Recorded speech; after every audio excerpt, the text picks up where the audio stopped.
The story of Spud Webb is an interesting one. Many people often wonder how a player that was 5 feet 7 inches tall made it to the NBA. Today I'm going to tell you exactly how he beat all odds and fulfilled his lifelong dream.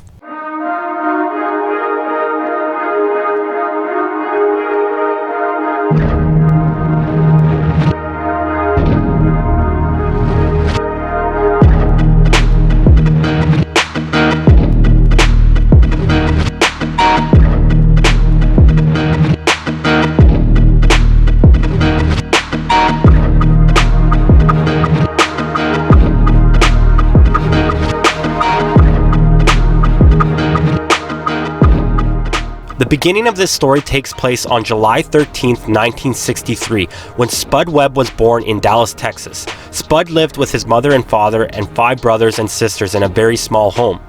Spud's real name is Anthony Webb. The nickname Spud came from the kids on his block who couldn't pronounce the name Sputnik. The nickname came from his father's friends who jokingly called him Sputnik when he was born, as his head looked like the Sputnik Soviet satellite that was sent out into space in the 60s. Webb grew up thinking his real name was Spud and not Anthony. Spud played basketball at an early age and, like any kid, dreamed of playing in the NBA. Spud was always battling with his height on the basketball court, always being told he was too small to play. But what he lacked in height, he made up for in athleticism, being able to jump out of the gym and jumping and reaching higher than anyone on the court. His quickness and speed went unmatched by anyone else on the court. Spud was your typical don't judge a book by its cover basketball player. The road to his dream to making the NBA begins here. Much like Michael Jordan, who was cut from his basketball team, Spud tried out for the varsity team for his high school at Wilmer Hutchings. Spud was always used to playing with the bigger and older kids, but he was told that he was too small and to play junior varsity basketball instead.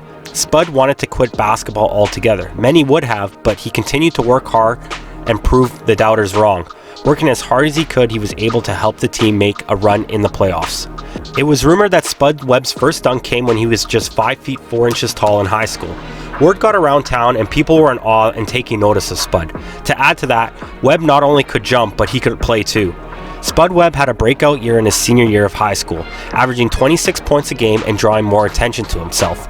But despite all the attention, he still was not recruited to play college basketball at a Division I school due to his size. Spud was disheartened knowing that playing at a D1 school would be a closer step to reaching the NBA and fulfilling his dream. Refusing to give up, Spud played junior college basketball at Midland Junior College. In 1982, he led his team to a junior college national championship game against the number 1 ranked team, Miami-Dade. The game went into double overtime with Spud leading all scores with 36 points, shooting 10 for 15 from the field while hitting 16 of 18 from the free throw line, which was enough to help his team win the national title. Spud Webb's performance gained him national attention that even led to a write-up in the Sports Illustrated magazine. Unfortunately, I'm unable to find any information on his stats at Midland, but I'm sure if I had to guess, he was averaging over 20 points and 5 assists a game easily. Spud played another year for Midland, and in 1983 was named the NJCAA All-American. During that season, he was being watched by the assistant coach of North Carolina State, Tom Abbott Marco.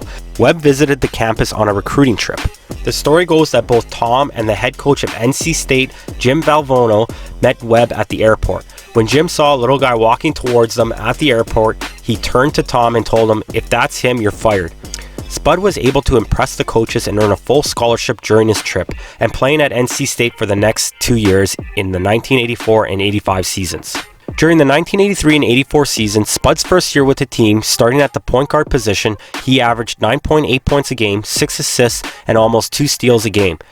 These are not incredible numbers, but the role of a point guard back then was definitely not to shoot first. Given those stats, Spud was still able to shoot 45% from the field and was able to contribute with 2 future NBA players on his team, which were Lorenzo Charles and Kozel McQueen. The team itself struggled to stay 500, sporting a 19-14 record for the season overall, but was 7th in the ACC with an awful record of 4 wins and 10 losses. The following year, things would take a different turn for the better. This was Spud's last year of eligibility to play college basketball, which came in the 1984 and 85 season. Spud, holding on to his dream of playing in the NBA, knew he had to have a breakout year. While continuing his role playing the starting point guard position on NC State, Jim Valvano and the Wolfpack had a turnaround season with an overall record of 23 wins and 10 losses for the year. In conference play, the Wolfpack were third in the standings with a 9-5 record, but losing in the semifinals to a strong North Carolina Tar Heels team. In the NCAA tournament, NC State was ranked third in the West, making it all the way to the Sweet 16, but losing to the number 1 ranked St. John's, led by Chris Mullin, a future NBA All-Star who was a pure shooter. Spud played very well throughout the regular season that year in conference play, averaging 11 points, 5.3 assists, and 2 steals a game. During tournament play, those numbers jumped to 17 points and 6 assists a game. This is very good knowing he wanted to make the NBA. Spud declared for the draft in 1985 and was drafted by the Detroit Pistons in the 4th round, which usually did not secure a spot on the team, but would receive a tryout. But before the season started, things didn't go as planned, and Spud would be waived by the Detroit Pistons as he did not make the team. Spud received a tryout from the Atlanta Hawks before the 1985 NBA season. On that team was superstar Dominique Wilkins, who would play a major role in fulfilling Spud Webb's dream of playing in the NBA. Nobody thought Spud would even make the team, due to his height. Things even got worse for Webb. Injuring himself during training camp, the coaches barely even saw what Spud was capable of. Dominique Wilkins saw something in Spud and convinced the head coach to keep Spud around, that he thought it would be a mistake letting the 5'7" point guard go. Now, injured Spud was about to get cut, but again, Dominique told the coaches, hang on to him, let's see what it can do. Spud was healed from his injury, played his first NBA game as a rookie, scoring 22 points. The Atlanta Hawks went 50-32 with Spud averaging almost 8 points a game and 4 assists in 15 minutes of play. Spud played backup point guard to Doc Rivers for Atlanta. Spud Webb's claim to fame was that he won a 1986 dunk competition at the height of 5'7", with what was possibly a 48-inch vertical leap, outbeating his teammate at the time, Dominique Wilkins and Michael Jordan. I bet Dominique wished that he didn't put in a word for Spud now.